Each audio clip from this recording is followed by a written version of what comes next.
Welcome back, everybody. Obviously, we've heard what's been going on with Carey Price. Sad situation. Ironically, this video was produced, most of the core parts of it, before we had heard the announcement about him going in the NHL Player Assistance Program. So our thoughts are with him and his family, and hopefully he can pull out. Great guy, great character guy. In this video, we're going to talk about some poke checks, and Carey Price features heavily in that. Now, back to him for a second.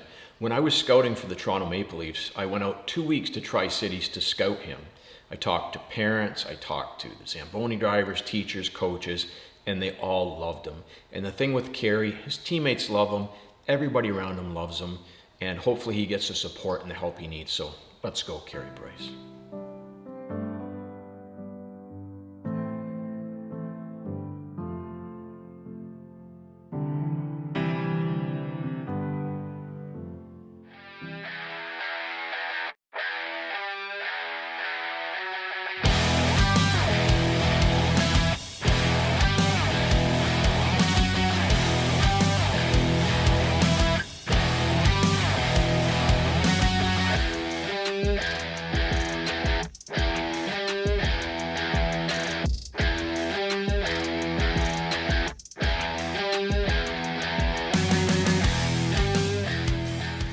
Goalie coach you're going to come across will have their core beliefs and understanding of how the position should be taught.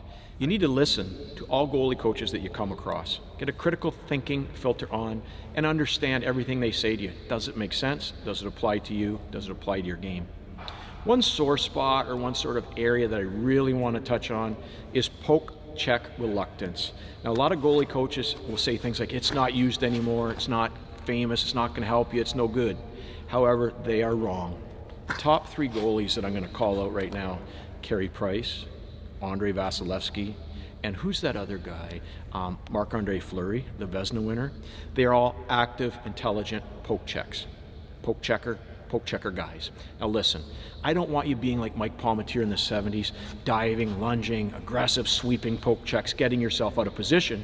But what you need to understand, there's times where this tool needs to be in your toolbox. On breakaways, if guys know that you'll never poke check, they'll bring the puck into your feet with impunity. If guys know on power plays, they'll let you sift pucks through the blue crease, they're going to score on you a lot. You got to get that stick active.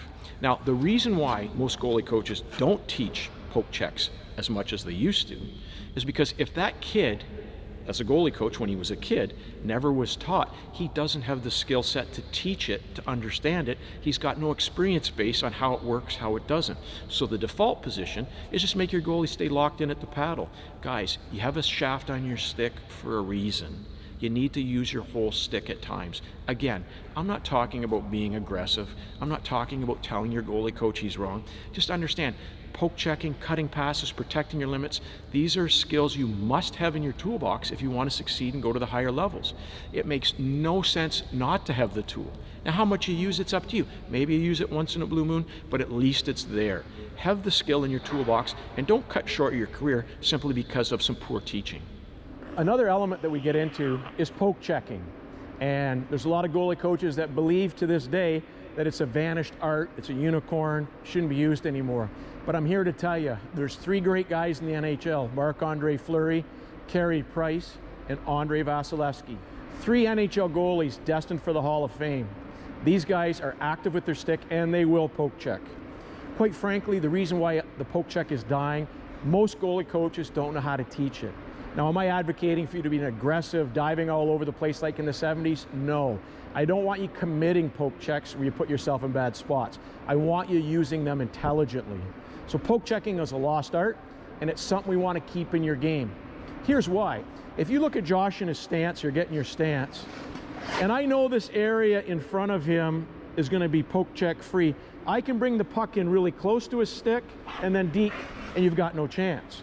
Now, this is a danger zone to me where I know the goalie might be a poke checker. I've got to pull it out earlier, which gives you more time to respond laterally to the play. So if a guy can bring the puck in here with impunity, he's going to make you look sick. You have to make sure people are aware that you are a poke checker and you'll do it. So poke checks need to be a surprise. They need to happen violently, in and out. And let's take a look at poke check number one for our discussion, the standing poke check. And that's great because there's not a lot of commitment there, and if you happen to miss it, you can still get your knees down behind it. Another standing one you can do is if a guy was cutting in off the side, same poke check, but just use the back side of your stick. You throw it out like that.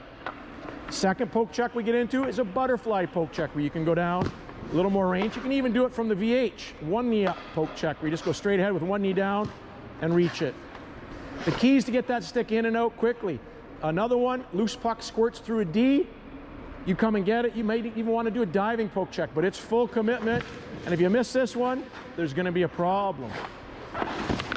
Now, we've got the Marty Brodeur poke check, but before we get to the famous Marty Brodeur, let's look at the back side of the stick one, where a guy's cutting out through here, and you're going to use the back of your stick to poke him, either full extension or just from the paddle, depending on the scenario. And then, so, on the fifth poke check we've got is the Marty Brodeur, where he slides over and sweeps that puck and catches a guy in the wraparound. Let's see that a couple more times. Poor guy trying to walk and wrap it out, doesn't see it coming, then all of a sudden there it is, and you lose it off your stick. Now, Josh, you don't need to do that every wraparound. You don't need to poke check 60 times a game. It just needs to be a tool in your toolbox. I'm not suggesting you use a bazillion of these poke checks. I'm not suggesting you ignore your goalie coach. I'm suggesting put it in your game, because 3 of the most elite goalies in NHL history, currently still playing, are all great poke checkers. So let's get that stick going and let's get rid of that stick shyness.